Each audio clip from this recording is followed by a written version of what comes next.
सदन में बैठे जितने हमारे काव्य प्रेमी, साहित्य प्रेमी, कला प्रेमी भाई बंधु हैं, सबको जमशेदपुर की तरफ से हार्दिक नमन। चाहे वो ढाका से आए हों, चाहे बांग्लादेश और ढाका तो वही है, और हमारी सरजमी से आप सबको नमन। मैं शुरू करती हूँ। कुछ ही दिनों पहले झंडा दिवस बीता है। हम अपने सैनिकों को याद करते हुए, क्योंकि मैं खुद ही एक उस पृष्ठभूमि से हूँ जहाँ जिनकी बेटी हूँ जो शहीद है। तो वीर जवानों तुम थाती हो मेरे हिंदुस्तान की, तुमने लिखी गगन पर गाथा लोग उससे अभिमान की। वीर जवानों तुम थाती हो मेरे हिंदुस्तान की, तुमने लिखी गगन पर गाथा लोग उसी अभिमान की। और थर्राता है काल स्वयं जब रण में गर्जन करते हो, थर्राता है काल स्वयं जब रण में गर्जन करते हो। तुमसे तुमसे तुमसे जीव श्वेत परी है भारत के सम्मान की, तुमसे जीव श्वेत परी है भारत के सम्मान की। और मैं काव्य पाठ अब प्रारंभ करती हूँ। मेरे सामने मेरे शहर की बहुत उभरती कवयित्री सुदीप्ता बहन है, बहुत बहुत स्नेह बहन, और मैं डोला वाजपेयी दीदी को विशेष शुक्रिया अदा करती हूँ। उन्होंने हर वर्ष एक बहुत ही तन मन धन से इस कार्यक्रम का संयोजन करना अपने आप में बहुत बड़ी बात है।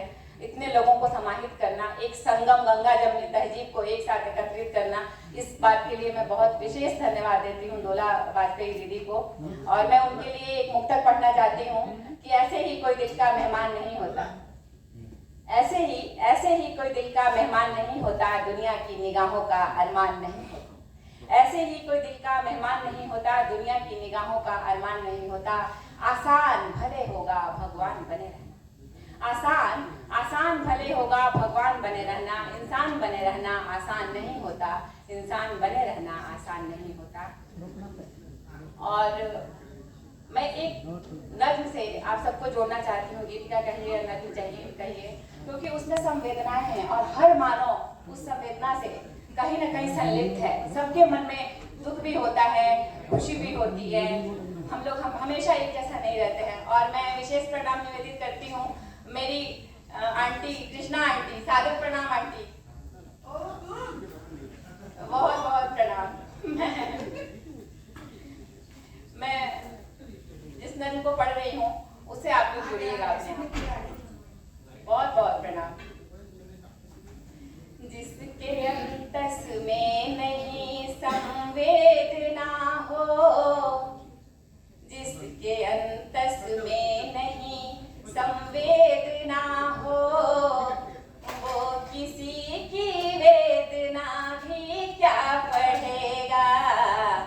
जिसके अंतस में नहीं संवेदना हो, वो किसी की वेदना को क्या पढ़ेगा।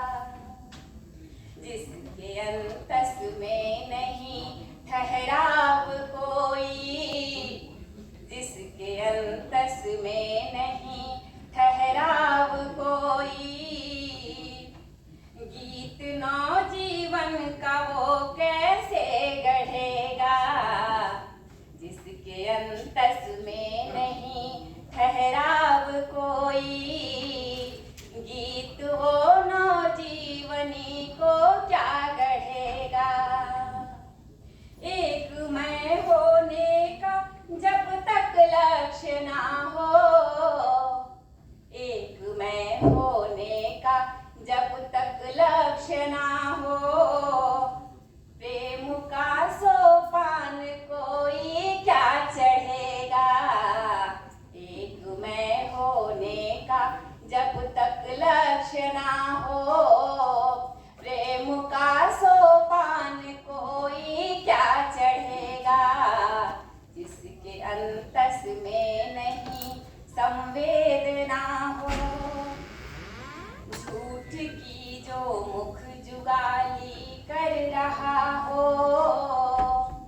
झूठ की जो मुख जुगाली कर रहा हो, सत्य का वो मुख पहाड़ा क्या पढ़ेगा। सत्य का वो मुख पहाड़ा क्या पढ़ेगा। जिसके अंतस में नहीं संवेदना हो, कीर्ति यश सम्मान ये सब चंचला है। कभी अभिमान बदनाम नहीं करना चाहिए। इतनी अच्छी नाटककार, इतने अच्छे हमारे शहर के इतने समृद्ध कलाकार, इतने समृद्ध संगीतकार, गीतकार, हमारे शहर के बुद्धिमान बुद्धिजीवी लोग जो जितने ऊंचे चढ़ते हैं उतने ही उनकी जो औंधा है ना, उनकी औंधा जितनी ऊंची होती है उनका व्यवहार उतना ही सरल होता है, सहज होता है।